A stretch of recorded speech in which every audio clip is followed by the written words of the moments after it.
Y'all,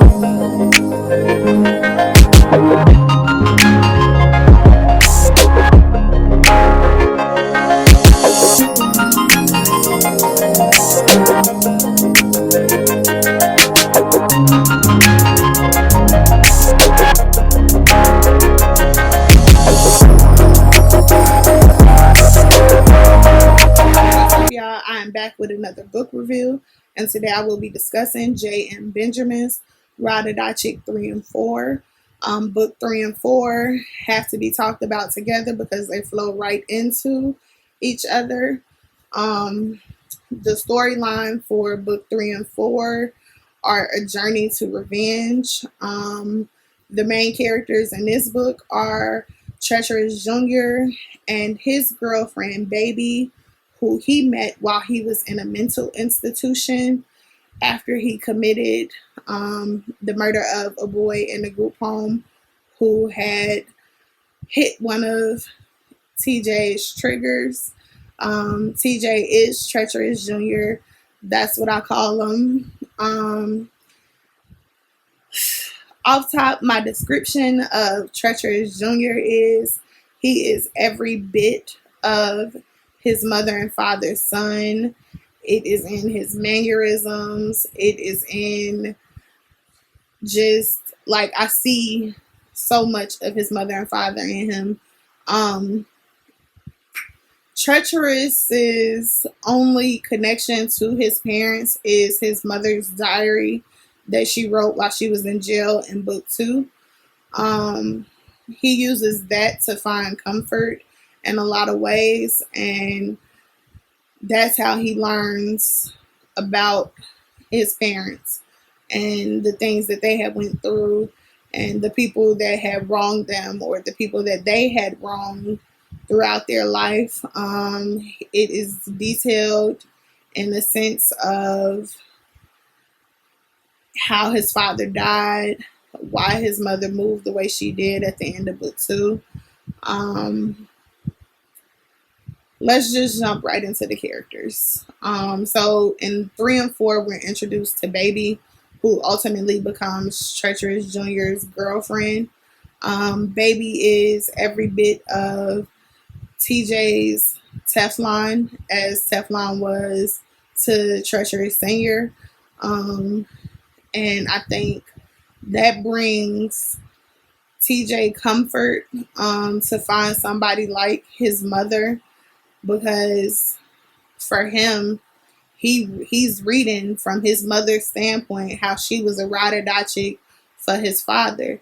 And so that's what he wants. He wants somebody like his mama, and he found it in Baby. She is every bit of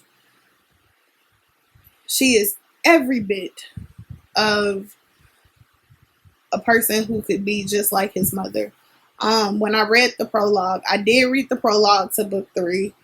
And in book 3, the prologue, once I read it, I was like, oh my God, I hope this boy don't find his Teflon. Like, I hope he don't, like, give him somebody that's normal. Give him somebody that just makes him, not want to seek revenge. That make him want to live life. But you can't always get what you want, especially from a J.M. Benjamin book. I know that. Not in this series. I never get what I want from book to book. Baby has her own plots of revenge, and that kind of is their bond. Like, they're bonded on a road to revenge. I don't know. Like, I just don't know where he's going to go with this series as far as Treacherous Jr. and Baby go.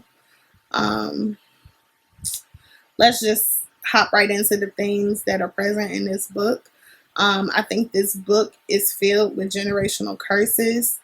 And I say generational curses in the way that Rich lived his life and the things that he did and the things that he were good at, like robbing. Rich was an amazing robber in book 1 who ended up in jail, and Treacherous ended up in the system because Rich went to jail, and Treacherous Senior was kind of punished because of who his father was, which shaped his mentality and the way he moved, the way he was. Like, I think with Treacherous Senior, he was every bit of what they made him.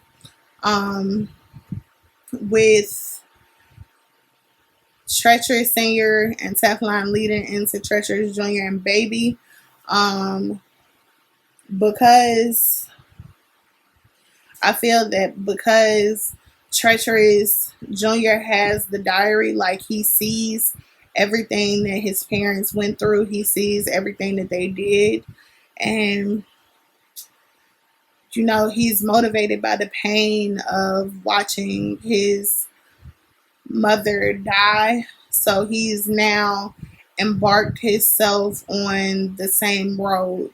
So it ended badly for Generation 1, which is Rich. It ended badly for Generation 2, which is Teflon and Treacherous. And now here we are with Generation 3, Treacherous Junior and Baby. And they are, robbing people, killing people, all of that. In my honest opinion, I feel like Baby is making Treacherous Junior more vicious. Like, in my opinion, when Treacherous catches his first body, it was like in the heat of the moment, a blackout situation. Like, he wasn't aware mentally of what he was doing. And to me, that was a good thing because, number one, that meant he didn't have the propensity to kill. But then here comes Baby, and now she's like, he don't mind bodying anybody at this point in the game. Like, he don't hesitate. He don't do none of that. Um, Baby has her own tale of revenge. She has some wrongs that she needs to right. And at this point, I don't know where it's gonna go with them. The detective who shot and killed Teflon is now working with Baby's father, who is a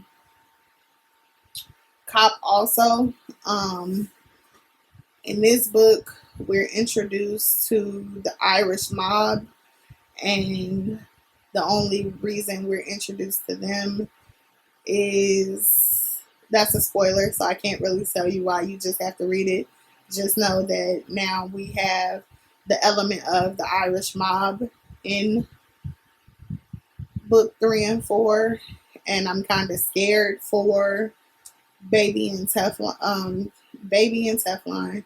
I'm kind of scared for Baby Teflon and Baby Treacherous because, like, they're just two people going up against a whole army. And so that kind of scares me because I don't want it to end badly for them like it did for their parents. Well, not their parents, Treacherous parents. Baby comes from a 2-parent household.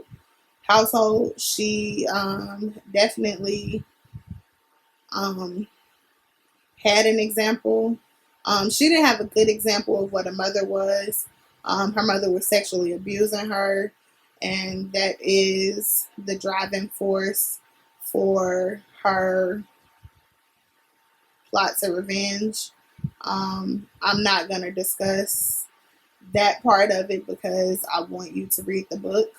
Um, I don't really have a lesson for these 2 books because it hasn't been revealed yet. We're just now starting the journey with Treacherous Junior and Baby. My rating for this book is a 4.5. I give it a 4.5. Just like, there was nothing wrong with the writing, there was nothing wrong with the storyline. It's just my personal feeling about repetitiveness in series. it's actually a very good read. And it's not repetitive so much so till we see the same thing over and over. I just say repetitiveness in the generational curses. Um, so that's that. The character development for these two books, was on point. I don't think J.M. Benjamin has a problem developing his characters because he's developed each of these characters like with their own personality. Like if he was to separate Baby and Treacherous Junior, they each could stand on their own. Um, I think in 3 and 4, he gave them more challenges to face than he did their parents, which is true. As far as the things that the next generation struggle with, um, it's a dope read. The storyline, thick like a big bitch, all of that. So please check out Ride or Die Chick by J.M. Benjamin. It's a 5 book series at this point. Book 5 has not been released yet. Um, just if you've read this series, hop in the comments. Let's discuss it. Tell me what you did like. Tell me what you didn't like. Be sure to like, comment, and subscribe to the Brown Sugar Reads YouTube page. The Instagram page is at Brown Sugar Reads. The Facebook page is Brown Sugar Reads. If you would like me to review your books, then hop in the DMs and I can tell you the process on getting your book reviewed by me. But other than that, y'all go check out this book because it is everything.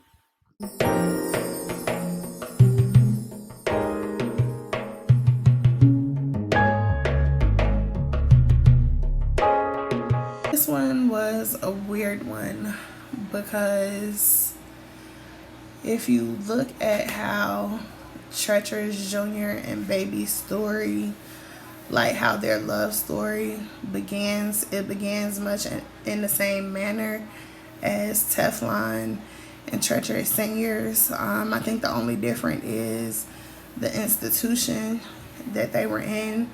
Teflon and Treacherous Senior were in a juvenile imprisonment facility. I know I said that wrong, but they were in a juvenile jail. And Baby and Teflon are in a mental institution. They both end up there for for the same reason. They both committed a murder to get there. All right, y'all. I lied. So my message for book 3 and 4 is to be careful who presents themselves as a friend. Governor was someone who had a connection with Treacherous Senior and Teflon. And when he was introduced to Treacherous Junior and Baby, he kind of presented himself as a friend, but at the same time, he used Treacherous Junior and Baby for his own personal gain. So that's my message. Watch out for who presents themselves as a friend because not all the time are their intentions good. Right now in book 3 and 4, Governor's intentions are good, appear good. Like I said, he did use Baby and Treacherous Junior for his own personal gain, but I feel like at some point they're gonna have to kill him. I just feel it. I feel it in my soul. And I typically don't make predictions, but this one I'm like so adamant about. Like I feel like they're gonna have to kill him.